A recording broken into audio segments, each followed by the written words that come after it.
Hello दोस्तों, स्वागत है आप सभी का आपके अपने YouTube channel VIP study materials में। दोस्तों, इस वीडियो में हम ऑब्जेक्टिव क्वेश्चन 200 प्लस जो कि BA पार्ट 1 हिस्ट्री के हैं, सब्सिडी एंड जनरल दोनों के लिए कंपलसरी है। इस वीडियो में हम 200 प्लस क्वेश्चन देखने वाले हैं जो एग्ज़ाम की दृष्टि से बेहद इंपॉर्टेंट है। एग्ज़ाम से पहले इस क्वेश्चन को देख के ही जाना है। चलिए हम लेट न करते हुए एग्ज़ाम को हम शुरू करते हैं। बिना स्किप किए वीडियो को आखिरी तक देखिए और एग्जाम में जाइए और गर्दा उड़ा दीजिए। क्वेश्चन 1 नंबर में क्या है? भारत के कला और पुरातात्विक इतिहास के संदर्भ में निम्नलिखित में से किस एक का सबसे पहले निर्माण किया गया था? तो धौली स्थित शैलकृत हाथी का निर्माण सबसे पहले किया गया था। अगले क्वेश्चन है, वेदांग कितने होते हैं? तो वेदांग मूल रूप से 6 होते हैं। 3 नंबर क्वेश्चन है कि राजतरंगिणी के लेखक कौन है? तो राजतरंगिणी के लेखक कल्हण राजतरंगिणी के लेखक हैं। अगला क्वेश्चन पढ़ते हैं हम, रामायण के रचयिता कौन थे? तो वाल्मीकि रामायण के रचयिता थे। महाभारत के रचयिता कौन थे? तो वेद व्यास महाभारत के रचयिता थे। नेक्स्ट क्वेश्चन है, पुराणों की संख्या कितनी होती है? तो पुराणों की संख्या 18 होती है। नेक्स्ट क्वेश्चन है, भारत के प्राचीन पंचभांग नामक सिक्के से उस समय की किस प्रणाली की जानकारी मिलती है? तो प्रजातांत्रिक प्रणाली, ऑप्शन 1 करेक्ट होगा। नेक्स्ट क्वेश्चन है, भुवनेश्वर तथा पुरी के मंदिर किस शैली में निर्मित है? तो भुवनेश्वर तथा पुरी के मंदिर नागर शैली में स्थित है। ये 2 नंबर जो द्रविड़ शैली दिया हुआ है ये दक्षिण भारत की शैली है और नागर शैली उत्तर भारत की शैली है। नेक्स्ट क्वेश्चन है, निम्नलिखित स्थानों में से बौद्ध गुफा मंदिरों के लिए कौन सा फेमस है? तो जो अजंता की गुफाएं हैं ना, ये बौद्ध गुफा मंदिरों के लिए फेमस है। 10 नंबर क्वेश्चन है, खजुराहो का जो कंदरिया महादेव मंदिर है किसने बनवाया था? तो चंदेल शासकों ने बनवाया था। नेक्स्ट क्वेश्चन है, एलोरा में गुफा एवं शिलोत्कीर्ण मंदिर किसका प्रतिनिधित्व करते हैं? तो हिंदू, बौद्ध और जैनों का प्रतिनिधित्व करते हैं। नेक्स्ट क्वेश्चन है, अजंता की कला को इनमें से किसने सहायता दिया? तो वाकाटक ने सहायता दिया था। अगला क्वेश्चन है, महाबलीपुरम में रथ मंदिरों का निर्माण किसने कराया था? तो पल्लवों ने महाबलीपुरम में रथ मंदिरों का निर्माण कराया था। बौद्ध, हिंदू एवं जैन शैलकृत गुहाएं एक साथ विद्यमान है कहाँ? तो एलोरा में। 15 नंबर क्वेश्चन, खजुराहो मंदिर स्थापत्य के निर्माण में सहयोगी कौन थे? तो चंदेल शासक थे। नेक्स्ट क्वेश्चन है, खजुराहो के मंदिर संबंधित है? तो हिंदू धर्म से भी है और जैन धर्म दोनों से संबंधित है खजुराहो के मंदिर। लिंगराज मंदिर अवस्थित है भुवनेश्वर जो कि उड़ीसा में पड़ता है। एलिफेंटा के प्रसिद्ध शैल को काटकर बनाए गए मंदिर को का श्रेय किसे दिया जाता है? तो वो राष्ट्रकूटों को उसका श्रेय दिया गया था। एलोरा में गुफाएं और शैलकृत मंदिर किसके लिए फेमस है? अभी क्वेश्चन ऊपर देखे हैं, हिंदू, बौद्ध और जैन तीनों के लिए फेमस है। अजंता और एलोरा गुफाएं कहाँ हैं? तो अजंता और एलोरा की गुफाएं महाराष्ट्र में पड़ता है। चट्टानों को काटकर महाबलीपुरम का मंदिर किसके द्वारा बनवाया गया था? तो चट्टानों को काटकर जो महाबलीपुरम का मंदिर बनवाया गया था ना, वो किसके द्वारा बनवाया गया था? तो पल्लवों के द्वारा बनवाया गया था। नेक्स्ट क्वेश्चन है, पश्चिमी भारत में प्राचीनतम शैलकृत गुफाएं कहाँ हैं? तो पश्चिमी भारत में प्राचीनतम शैलकृत गुफाएं नासिक, एलोरा और अजंता में पड़ता है। नेक्स्ट क्वेश्चन है, खजुराहो का मातंगेश्वर मंदिर किसको समर्पित है? जो खजुराहो को मातंगेश्वर मंदिर समर्पित है शिव जी को समर्पित है। अगला क्वेश्चन आपका है कि अजंता की गुफाएं निम्नलिखित में से किससे संबंधित हैं? तो जो अजंता की गुफाएं है ना, वो जातक कथाएं से संबंधित है। सी ऑप्शन सही है। अगला क्वेश्चन की तरफ देखते हैं हम। 25 नंबर क्वेश्चन है, किस धर्म को राष्ट्रकूटों का संरक्षण प्राप्त था? तो जैन धर्म को राष्ट्रकूटों का संरक्षण प्राप्त, ऑप्शन बी। 26 नंबर क्वेश्चन है, जगन्नाथ मंदिर किस राज्य में है? तो जगन्नाथ मंदिर जो है ना, वो उड़ीसा राज्य में जगन्नाथ मंदिर पुरी में है। कोणार्क का सूर्य मंदिर किसने बनवाया था? जो कोणार्क का सूर्य मंदिर है ना, उसको नरसिंह देव प्रथम ने बनवाया था। नेक्स्ट क्वेश्चन है, अजंता और एलोरा की गुफाएं किस नगर में स्थित है? तो अजंता और एलोरा की गुफाएं वो औरंगाबाद में पड़ता है। नेक्स्ट क्वेश्चन है, निम्नलिखित मंदिरों में से किसे शैलकृत स्थापत्य का आश्चर्य माना जाता है? तो कैलाश मंदिर जो कि एलोरा में पड़ता है, उसी मंदिर को शैलकृत स्थापत्य का आश्चर्य माना जाता है। अगला क्वेश्चन है, एलोरा के प्रसिद्ध जो शिव मंदिर का निर्माण था कौन था? नरेश था। वो क्या था? तो कृष्ण प्रथम था। नेक्स्ट क्वेश्चन है, एलिफेंटा की गुफाएं मुख्यतः निम्नलिखित धर्म के मतावलंबियों के उपयोग के लिए काटकर बनाई गई थी? तो शैव धर्म के लिए वो काटकर बनाई गई थी। 32 नंबर क्वेश्चन है, निम्नलिखित में से कौन सी गुफा त्रिमूर्ति के लिए फेमस है? तो एलिफेंटा की गुफा जो है ना, वो त्रिमूर्ति के लिए फेमस है। नेक्स्ट क्वेश्चन है, उड़ीसा में नष्ट होने से बचे निम्नलिखित मंदिरों में सबसे बड़ा और सबसे ऊंचा मंदिर कौन है? लिंगराज का मंदिर जो कि उड़ीसा में है, ये सबसे बड़ा है और सबसे ऊंचा भी है। अब देखते हैं हम सिंधु घाटी की सभ्यता के वो क्वेश्चन जो कि एग्जाम की दृष्टि से बेहद इंपॉर्टेंट साबित होते वाले हैं। पहला क्वेश्चन देख लेते हैं इसमें। इसका पहला क्वेश्चन है सिंधु घाटी सभ्यता से, ये सिंधु सभ्यता किससे संबंधित है? तो जो प्रागैतिहासिक युग है ना, उसी से संबंधित है। लेकिन एक क्वेश्चन इसमें गलती दिया हुआ है, ठीक है ना, इसका जवाब गलती है। तो इसका ऑप्शन बी बिल्कुल सही ऑप्शन हो जाएगा, आदि ऐतिहासिक युग से। इसका बी ऑप्शन सही हो जाएगा। कैसे किताब में ए दिया हुआ है लेकिन ए गलत है, बी ऑप्शन बिल्कुल सही होगा। 2 नंबर क्वेश्चन है, सिंधु घाटी संस्कृति वैदिक सभ्यता से भिन्न थी, क्यों? क्योंकि इसके पास विकसित शहरी जीवन की सुविधाएं थी, बिल्कुल सही है। इसके पास चित्रलेखीय लिपि थी, ये भी सही है। इसके पास लोहे और रक्षा शास्त्रों के ज्ञान का अभाव था, एकदम इसका ज्ञान उसके पास था नहीं, इसी ज्ञान का कमी था। तो ऑप्शन 4 उपयुक्त सभी, ऑल ऑफ दीज टोटल इसका सही हो जाएगा। 3 नंबर क्वेश्चन है, सिंधु घाटी की सभ्यता किस काल की है? तो जो सिंधु घाटी की सभ्यता है ताम्रपाषाण काल की सभ्यता है, इसी को कहते हैं सिंधु घाटी की सभ्यता किस काल की है? तो ताम्रपाषाण काल की है। अगला क्वेश्चन है, सिंधु घाटी की सभ्यता की विशिष्टता क्या है? तो जो सिंधु घाटी की सभ्यता की विशिष्टता है ना, वो नगर निर्माण योजना, ऑप्शन ए बिल्कुल सही है। नेक्स्ट क्वेश्चन है, निम्नलिखित स्थानों में हड़प्पा किस जगह स्थित है? तो जो लरकना जिला जो कि सिंध पाकिस्तान में पड़ता है, वहीं जो पड़ता है ना, हड़प्पा शहर पाकिस्तान में पड़ता है। अगला क्वेश्चन है कि हड़प्पा किस नदी के किनारे बसा हुआ है? तो इसका राइट ऑप्शन हो जाएगा रावी नदी के किनारे बसा हुआ है। किताब में चेनाब नदी दिया है जो कि बिल्कुल गलत है, हड़प्पा पड़ता है रावी नदी के किनारे। नेक्स्ट क्वेश्चन है 7 नंबर, ऋग्वेद में वर्णित एक नगर को प्राचीन हड़प्पा माना गया है, यह नगर कौन सा है? तो उस नगर का नाम है कुभा, ऑप्शन डी में दिया हुआ है। नेक्स्ट क्वेश्चन है, मिताथल नामक सैंधव स्थल कहाँ है? तो जो मिताथल नामक सैंधव स्थल पड़ता है ना, वो गुजरात राज्य में पड़ता है। नेक्स्ट क्वेश्चन है कि कार्बन 14 यानी कार्बन C14 विधि के आधार पर सिंधु सभ्यता का अनुमानित काल क्या है? तो वही है 2300 से 1750 ईस्वी। क्या? 2300 से 1750 ईसा पूर्व। विशाल अन्नागार कहाँ से मिला है? तो जो विशाल अन्नागार मिला है ना, मोहनजोदारो से मिला है। मृतकों का टीला के नाम से मोहनजोदड़ो को ही जाना जाता है।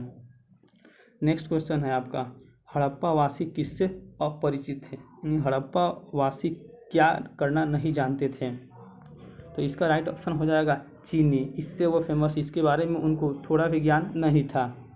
नेक्स्ट क्वेश्चन है, निम्नलिखित में कौन सा स्थल सैंधव सभ्यता में बंदरगाह था? तो जो लोथल जो था ना, सैंधव सभ्यता में बंदरगाह था। लोथल और सुरकोतदा 2 बंदरगाह हुआ करते थे। अगला क्वेश्चन है, हड़प्पा के प्रथम उत्खनन के समय पुरातत्व निदेशक कौन था? तो जो हड़प्पा का जब प्रथम उत्खनन हुआ था उस समय वहाँ का जो निदेशक हुआ करता था वो जॉन मार्शल था। नेक्स्ट क्वेश्चन है, सिंधु घाटी की सभ्यता कब प्रकाश में आई थी? तो सिंधु घाटी की सभ्यता 1922 ईस्वी में हुई थी, दयाराम साहनी ने। हड़प्पा निम्नलिखित में से किस सभ्यता से संबंधित है? तो जो हड़प्पा है ना, इसी को तो हम बोलते हैं सिंधु घाटी सभ्यता या फिर कांस्य युगीन सभ्यता। हड़प्पा सभ्यता के संपूर्ण क्षेत्र का आकार किस प्रकार का था? तो जो हड़प्पा सभ्यता के संपूर्ण क्षेत्र का आकार है, किस आकार का वो दिखाई देता था, तो वो त्रिभुजाकार करके था, ऐसे ही दिखाई देता था। हड़प्पा सभ्यता था ना, कुछ त्रिभुजाकार इस टाइप का था वो, इसलिए त्रिभुजाकार इसमें सही हो जाएगा। नेक्स्ट क्वेश्चन है, हड़प्पाकालीन लोगों ने नगरों में घरों के विन्यास के लिए कौन सी पद्धति को अपनाई थी? तो उन्होंने ग्रिड पद्धति को अपनाई थी।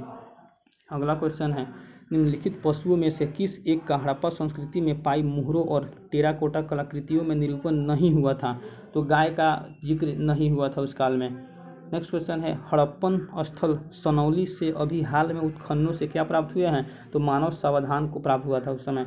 हाथी दांत का पैमाना हड़प्पीय संदर्भ में मिला है कहाँ से? लोथल से, जो कि एक बंदरगाह हुआ करता था सिंधु घाटी सभ्यता का। 2 बंदरगाह था, लोथल और सुरकोतदा। नेक्स्ट क्वेश्चन 21 नंबर है, कौन सा हड़प्पीय नगर 3 भागों में विभक्त था? तो जो धौलावीरा था ना, उसको 3 भागों में बांट दिया गया था। नेक्स्ट क्वेश्चन 22 नंबर है, अपवाह तंत्र का निर्माण सबसे पहले निम्नलिखित में से किस सभ्यता के लोगों ने किया था? तो सबसे पहले जो किया था ना, सिंधु घाटी सभ्यता के लोगों ने किया था। अगला क्वेश्चन है, निम्नलिखित में से कौन हड़प्पा और मोहनजोदड़ो के उत्खनन से संबंधित नहीं थे? तो R.D. बनर्जी ये फेमस थे, इसको बोलते हैं राखाल दास बनर्जी। K.N. दीक्षित ये भी थे, M.S. वत्स ये भी थे, जबकि B.S. स्मिथ ये नहीं थे। सिंधु घाटी सभ्यता की पहचान निम्नलिखित से है। तो सिंधु घाटी सभ्यता की जो पहचान होती थी ना, वो शहरी और योजना और प्रणाली, शहरी योजना और प्रणाली। 3 नंबर बिल्कुल सही है। नेक्स्ट क्वेश्चन है, रंगपुर जहां हड़प्पा की समकालीन सभ्यता थी वह कहाँ है? तो रंगपुर सौराष्ट्र में पड़ता है, ऑप्शन सी। 26 नंबर है, निम्नलिखित में से किसे मृतकों का टीला? अभी हमने ऊपर क्वेश्चन में बताया है कि मोहनजोदाड़ो को क्या बोला जाता है? मृतकों का टीला। नेक्स्ट क्वेश्चन है, किस सिंधु स्थल से बेलनाकार मुहर प्राप्त हुई है? तो बेलन के आकार का जो मुहर प्राप्त हुई ना, वो भांडा से प्राप्त हुई है। अगला क्वेश्चन है, निम्नलिखित में से कौन सा एक हड़प्पा का बंदरगाह हुआ करता था? तो हड़प्पा का जो 2 बंदरगाह था, लोथल और सुरकोतदा। अभी पिछले क्वेश्चन में हम इसका जिक्र किए हुए थे, आगे क्वेश्चन ऐसा आ गया है, पूछा है कौन सा एक हड़प्पा का बंदरगाह है? तो लोथल है बंदरगाह।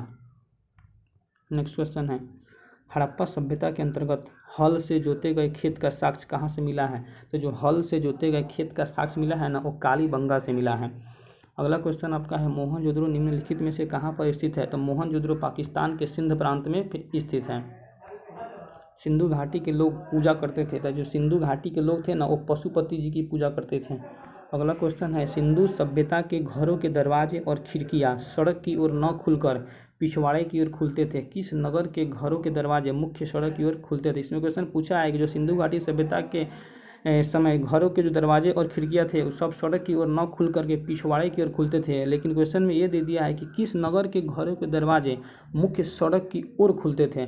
तो जो लोथल है ना बंदरगाह था सिंधु घाटी सभ्यता का, उसमें जितना भी दरवाजे थे ना, सब मुख्य सड़क की ओर खुलते थे। नेक्स्ट क्वेश्चन है, निम्नलिखित में से कौन सी सभ्यता नील नदी के तट पर यानी पनपी थी? यानी सबसे पहले नील नदी के तट पर इसका यानी कि एस्टेब्लिश किया गया था, तो वो हो जाएगा आपका मिस्र की सभ्यता।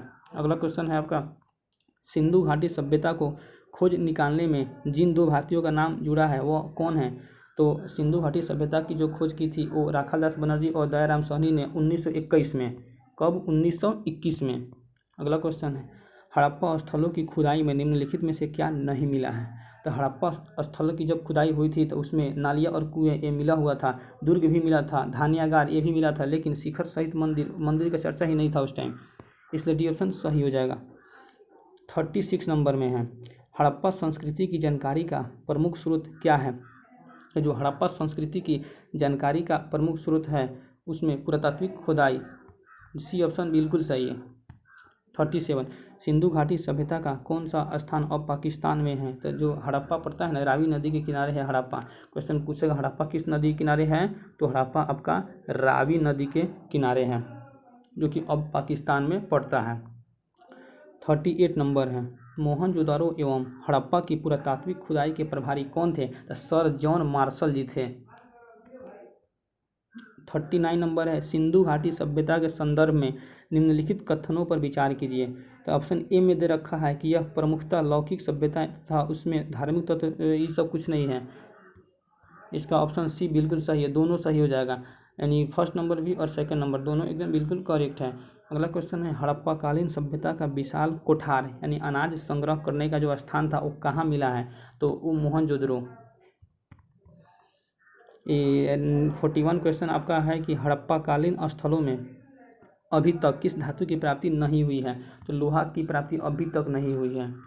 अगला क्वेश्चन है, सैंधव सभ्यता का महान स्नानागार कहाँ से प्राप्त हुआ है? तो सैंधव सभ्यता का जो महान स्नानागार है वो मोहनजोदाड़ो से प्राप्त हुआ है।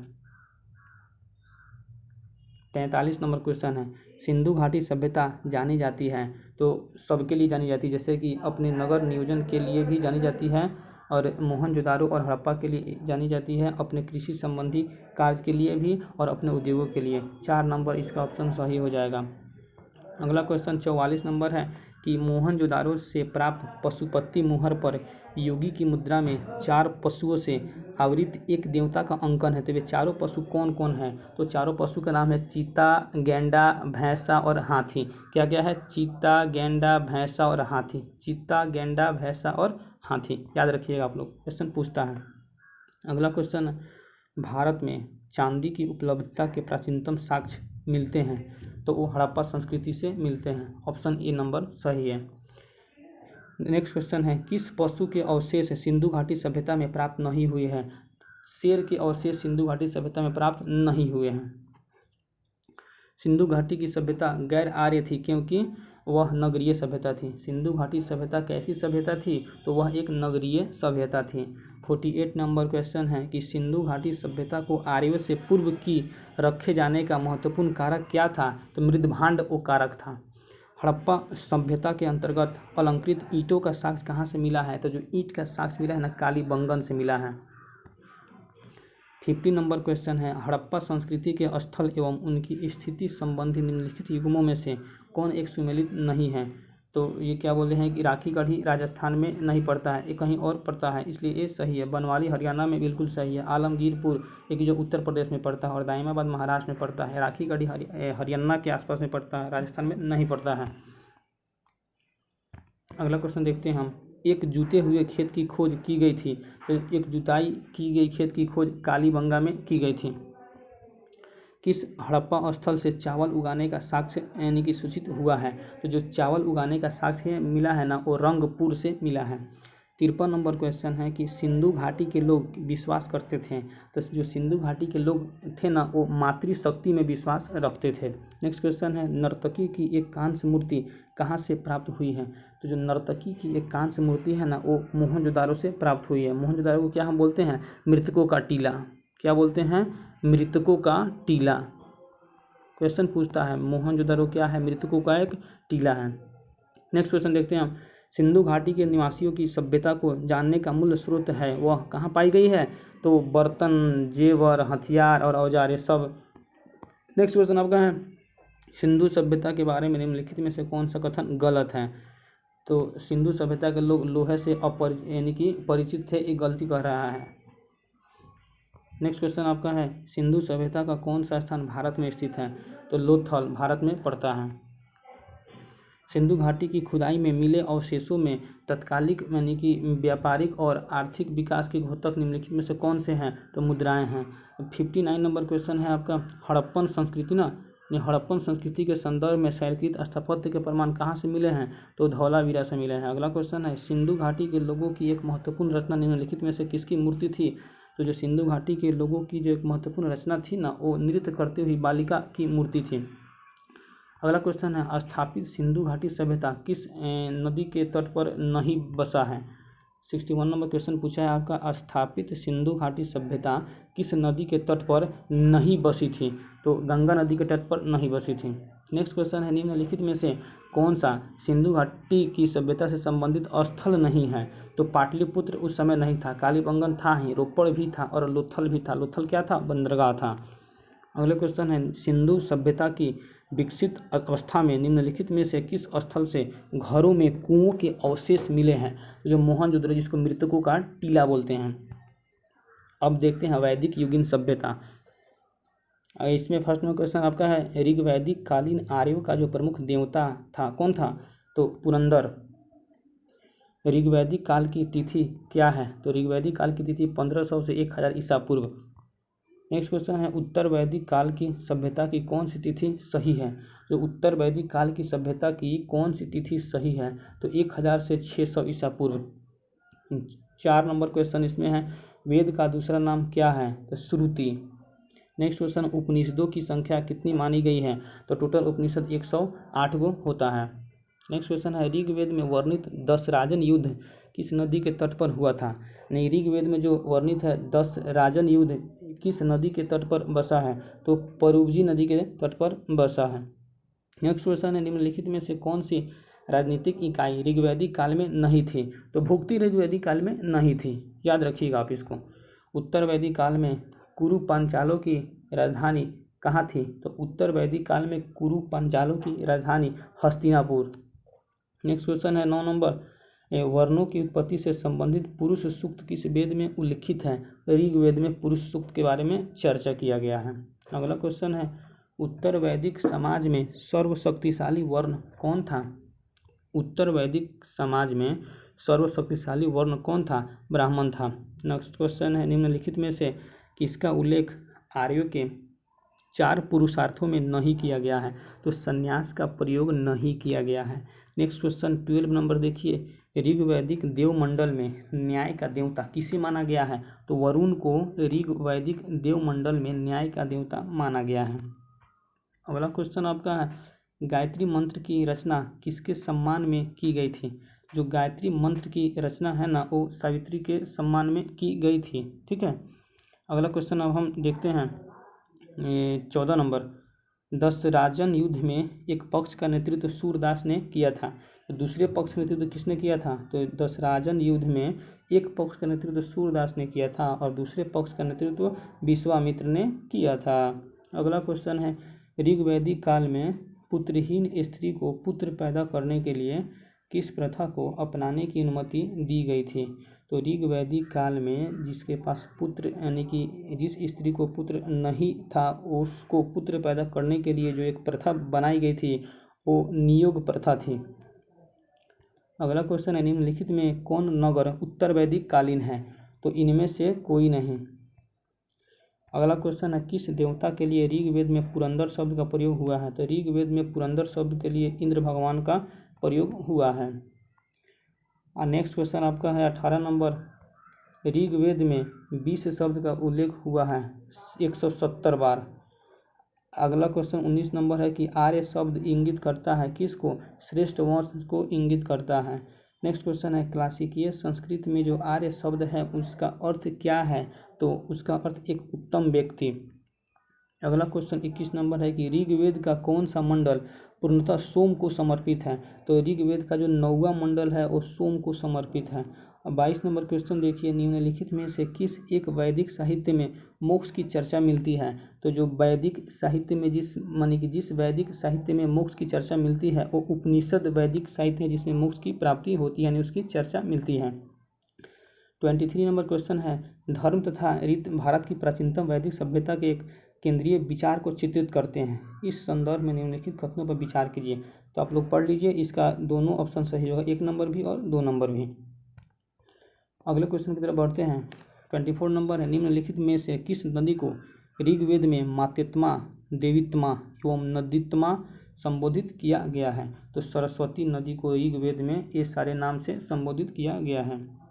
अगला क्वेश्चन है, आयुर्वेद अर्थात जीवन का विज्ञान, इसका उल्लेख सर्वप्रथम किसमें मिलता है? तो अथर्ववेद में मिलता है। सामवेद में एक देख लीजिए, जैसे कि सामवेद यहाँ दिया हुआ है तो सामवेद में संगीत के बारे में हम चर्चा कर लेते हैं।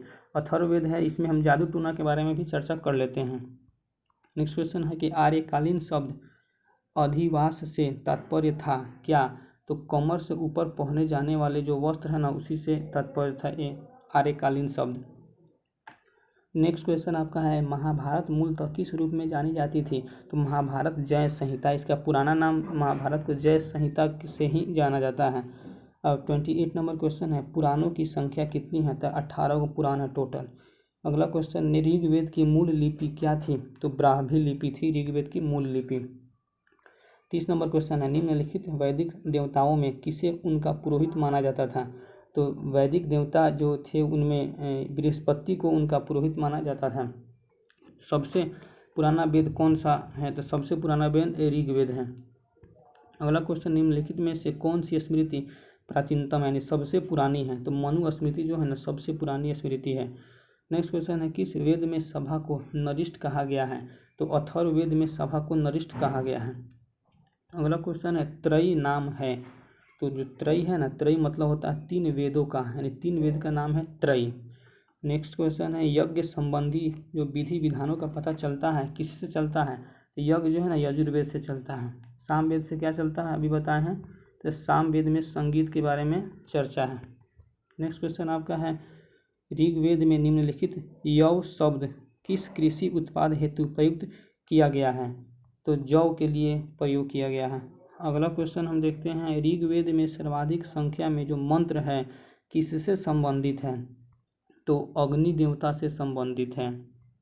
नेक्स्ट क्वेश्चन है, ऋग्वैदिक काल के प्रारंभ में निम्नलिखित से किसे महत्वपूर्ण मूल्यवान संपत्ति समझा जाता था? तो जल को सबसे मूल्यवान संपत्ति समझा जाता था। 39 क्वेश्चन है, संस्कारों की कुल संख्या कितनी है? तो जो टोटल संस्कार है वो 16 गो है। अगला क्वेश्चन है, निम्नलिखित में से किससे ऋग्वेद में युद्ध देवता समझा जाता था? तो इंद्र को युद्ध देवता के नाम से जाना जाता था। 41 नंबर क्वेश्चन है, हिंदू पौराणिक कथा के अनुसार समुद्र मंथन हेतु किस सर्प ने रस्सी के रूप में स्वयं को प्रस्तुत किया है? तो शेषनाग। 42 नंबर क्वेश्चन है, वैदिक युगीन सभा क्या है? तो वैदिक युगीन सभा एक मंत्री परिषद थी। अगला क्वेश्चन है, प्राचीन काल में आर्यों के जीविकोपार्जन का मुख्य साधन क्या था? तो आर्यों के जीविकोपार्जन का जो मुख्य साधन था वो शिकार हुआ करता था। अगला क्वेश्चन की तरफ देखते हैं, निम्नलिखित में किसका संकलन ऋग्वेद पर आधारित है? तो सामवेद का संकलन ऋग्वेद पर आधारित है। अगला क्वेश्चन है, उत्तर वैदिक काल माना जाता है तो 1000 ईसा पूर्व से 600 ईसा पूर्व को हम उत्तर वैदिक काल के नाम से जानते हैं। 46 नंबर है, शूल्व सूत्र किस विषय से संबंधित है? जो शूल्व सूत्र थे ना वो ज्यामिति से संबंधित है, ज्योमेट्री से। 47 नंबर क्वेश्चन आपका, उपनिषदों का मुख्य विषय क्या है? तो जो उपनिषद का मुख्य विषय है ना वो दर्शन उपनिषद का मुख्य विषय है। 47 नंबर क्वेश्चन है, उपनिषदों का मुख्य विषय है तो जो उपनिषदों का मुख्य विषय है वो दर्शन है। अगला क्वेश्चन है, गायत्री मंत्र की रचना किसने की थी? तो जो गायत्री मंत्र है उसकी रचना विश्वामित्र ने की थी। नेक्स्ट क्वेश्चन, निम्नलिखित में से पूर्व वैदिक आर्यों का सर्वाधिक लोकप्रिय देवता कौन था? पूर्व वैदिक आर्यों का सर्वाधिक लोकप्रिय देवता इंद्र थे। अगला क्वेश्चन है, वैदिक काल में किस जानवर को अघन्या यानी गाय को अघन्या न मारे जाने योग्य, अघन्या का मतलब क्या होता है? न मारे जाने योग्य। अगला क्वेश्चन है, ऋग्वैदिक आर्य पशुचारी लोग थे। यह इस तथ्य से पुष्ट होता है कि ऋग्वेद में गायों के अनेक संदर्भ हैं। सही है। अधिकांश युद्ध गायों के लिए ही लड़े गए थे। बिल्कुल सही है। पुरोहितों को दिए जाने वाला उपहार प्रायः गाय होती थी। तीनों ऑप्शन सही है। तो ऑप्शन 4 में है उपयुक्त सभी, ये सही हो जाएगा। अगला क्वेश्चन है, वर्ण व्यवस्था से संबंधित पुरुष सूक्त मूलतः पाया जाता है। तो पुरुष सूक्त मूलतः ऋग्वेद में पाया जाता है। सामवेद में संगीत के बारे में चर्चा है। अथर्ववेद में जादू टोना। अगला क्वेश्चन है, ऋग्वेद है क्या? तो ऋग्वेद जो है ना वो स्रोतों का संकलन है। नेक्स्ट क्वेश्चन है, किस वैदिक ग्रंथ में वर्ण शब्द का सर्वप्रथम यानी कि उल्लेख मिलता है? तो ऋग्वेद में वर्ण शब्द का सर्वप्रथम उल्लेख मिलता है। अगला क्वेश्चन है, ऋग्वेद में ऋचाएँ कितनी है? तो टोटल 1028 ऋचाएँ हैं। अगला क्वेश्चन, आरंभिक वैदिक साहित्य में सर्वाधिक जो वर्णित नदी है वो सबसे जो वर्णित नदी है वो है आपको सिंधु। ऑप्शन ए सही है। अगला क्वेश्चन है, ऋग्वैदिक काल में निष्क शब्द का प्रयोग एक आभूषण के लिए होता था, किंतु परवर्ती काल में उसका प्रयोग इस अर्थ में हुआ है। किस अर्थ में हुआ है? तो परवर्ती काल में सिक्का के अर्थ में हुआ है। अगला क्वेश्चन है, ऋग्वेद में निम्नलिखित किन नदियों का उल्लेख अफगानिस्तान के साथ आर्यों के संबंध का सूचक है? तो कुब्भा नदी और क्रमु नदी। अगला क्वेश्चन है, ऋग्वेद संहिता का 9वां मंडल पूर्णतः किसको समर्पित है? तो ऋग्वेद का 9वां मंडल सोम और नामकृत देवता यानी सोम और इस पे पर नामकृत देवता को समर्पित है। अगला क्वेश्चन है 60 नंबर, उपनिषद काल के राजा अश्वपति शासक थे तो केकय के शासक थे। किस वेद में सभा और समिति को प्रजापति की 2 पुत्रियां कहा गया है? तो अथर्ववेद में कहा गया है। अगला क्वेश्चन है, ऋग्वेद काल में जनता निम्नलिखित में से किसमें विश्वास करती थी? तो ऋग्वेद काल में जो जनता थी ना वो बलि और कर्मकांड में विश्वास करती थी। अगला क्वेश्चन है, ऋग्वेद काल में निष्क किस अंग का आभूषण था? तो जो निष्क जो था ना वो गले में पहनते थे लोग। अगला क्वेश्चन है, वैदिक युग में प्रचलित लोकप्रिय शासन प्रणाली क्या थी? तो वैदिक युग में प्रचलित शासन प्रणाली वो वंश परंपरागत राजतंत्र था। अगला क्वेश्चन 65 नंबर है, ऋग्वैदिक धर्म था क्या था? तो बहुदेववादी धर्म था। अगला क्वेश्चन है कि गोत्र शब्द का प्रयोग सर्वप्रथम कहाँ हुआ था? तो गोत्र शब्द का प्रयोग सर्वप्रथम ऋग्वेद में हुआ था। यहाँ भी देखिए सामवेद के बारे में तो अभी बताए हैं। सामवेद का मतलब क्या होता है? सामवेद में संगीत के बारे में चर्चा मिलता है। अगला क्वेश्चन है, श्रीमद् भागवत गीता मौलिक रूप से किस भाषा में लिखी गई थी? तो श्रीमद् भागवत गीता संस्कृत भाषा में लिखी गई थी। अगला क्वेश्चन है पूर्व वैदिक आर्यों का धर्म प्रमुख था, क्या था? तो प्रकृति पूजा और यज्ञ था। नेक्स्ट क्वेश्चन है सर्वाधिक ऋग्वैदिक सूक्त समर्पित है किसको? इंद्र को समर्पित है। अगला क्वेश्चन देखते हैं ऋग्वेद में उल्लिखित प्रसिद्ध 10 राजाओं का युद्ध किस नदी के किनारे लड़ा गया था? तो परुष्णी नदी के किनारे लड़ा गया था 10 राजाओं का युद्ध, यानी कि 10 राज, इसको क्या बोलते हैं हम? 10 राग का युद्ध। 10 राग का युद्ध किस नदी के किनारे? तो परुष्णी नदी के किनारे, जो कि 10 राजाओं के बीच में लड़ा गया था। अगला क्वेश्चन है गायत्री मंत्र किस पुस्तक में मिलता है? तो गायत्री मंत्र का चर्चा ऋग्वेद पुस्तक में है।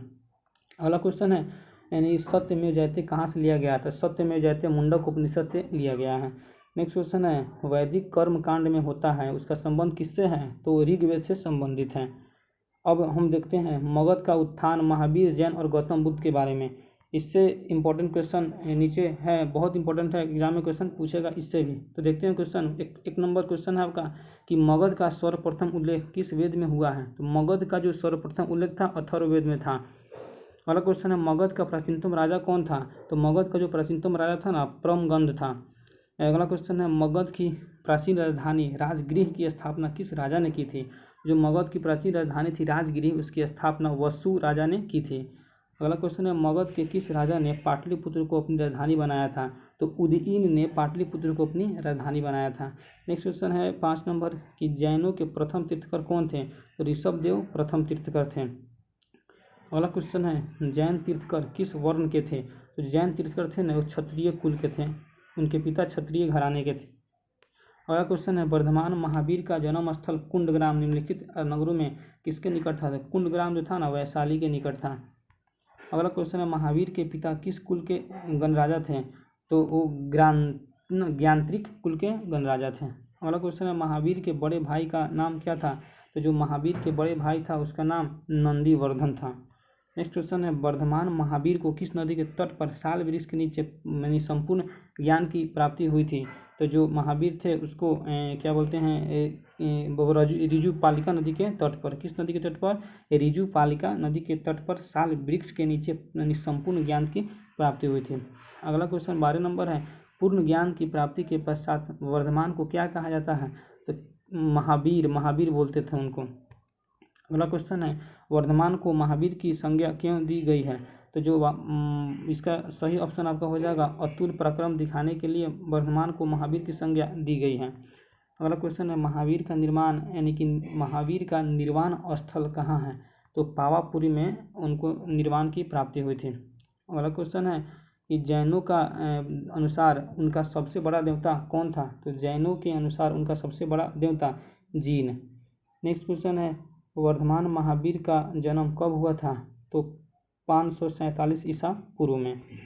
नेक्स्ट क्वेश्चन है भगवान महावीर के मृत्यु की तिथि निम्नलिखित में से क्या थी? तो भगवान महावीर का जन्म हुआ था 547 ईसा पूर्व में और मृत्यु 619 ईसा पूर्व में। अगला क्वेश्चन है गौतम बुद्ध का जन्म कहाँ हुआ था? गौतम बुद्ध का जन्म लुम्बिनी नेपाल में पड़ता है। अगला क्वेश्चन है गौतम बुद्ध द्वारा गृह त्यागने की घटना किस नाम से जाना जाता था?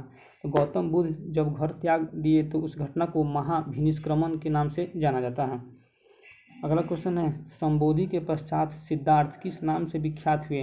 तो बुद्ध के नाम से विख्यात हुए। नेक्स्ट क्वेश्चन ये नंबर आपका है कि सिद्धार्थ को किस पेड़ के नीचे ज्ञान की प्राप्ति हुई थी? तो पीपल वृक्ष के नीचे ज्ञान की प्राप्ति हुई थी।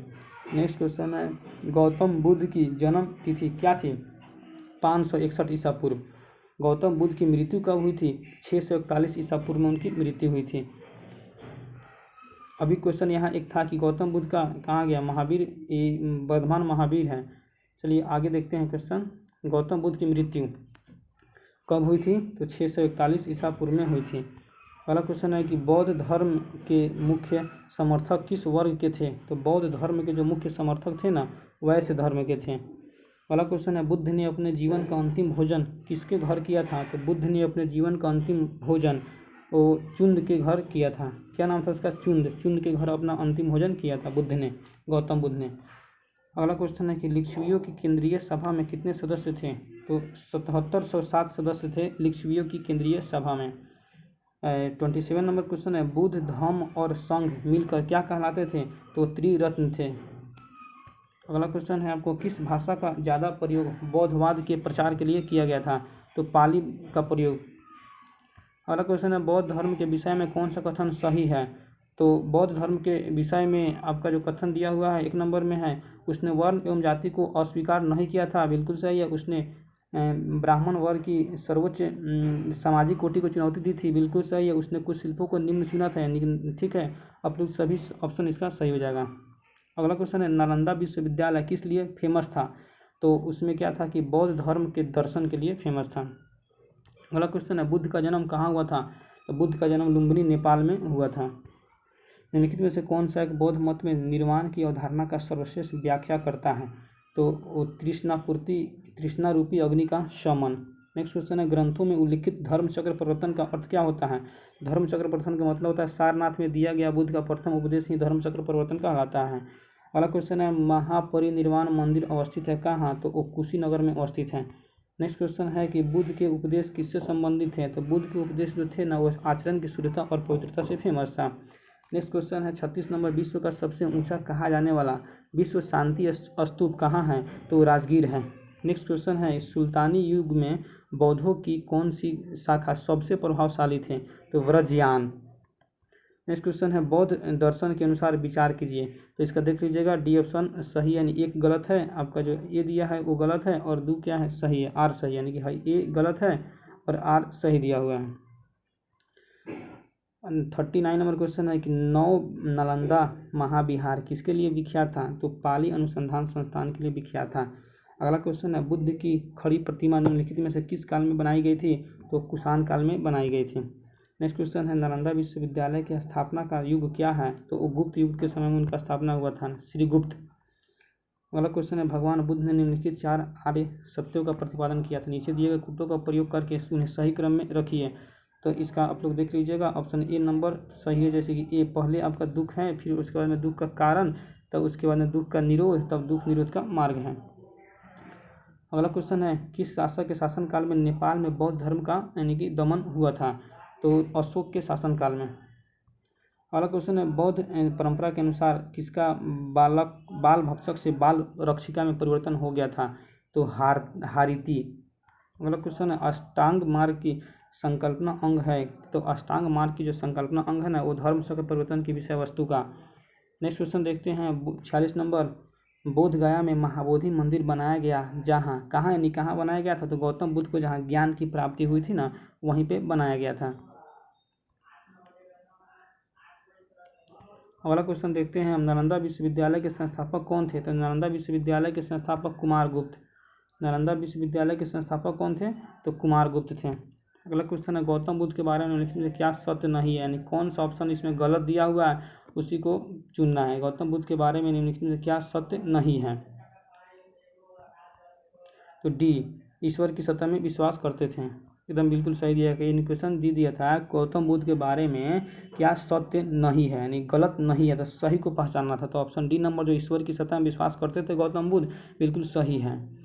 49 नंबर क्वेश्चन, निम्नलिखित में से कौन सी बात बौद्ध धर्म तथा जैन धर्म में समान नहीं है? तो आत्मदमन बौद्ध धर्म और जैन धर्म में भिन्न है, जो कि समान नहीं है। इस वीडियो का सबसे आखिरी क्वेश्चन है, गौतम बुद्ध ने अपनी मृत्यु के उपरांत बौद्ध संघ के नेतृत्व के लिए निम्नलिखित में से किसे नामित किया था? तो इसमें ऑप्शन दिया ही नहीं है। तो ये पार्ट 1, इस वीडियो का पार्ट 1 वीडियो हमने कंप्लीट कर दिया। इसमें 200 से प्लस क्वेश्चन है जो एग्जाम में बहुत इंपॉर्टेंट साबित होने वाला है। पार्ट 2 नेक्स्ट वीडियो में हम अपलोड कर देंगे। तब तक के लिए बने रहिए। धन्यवाद। जय हिंद।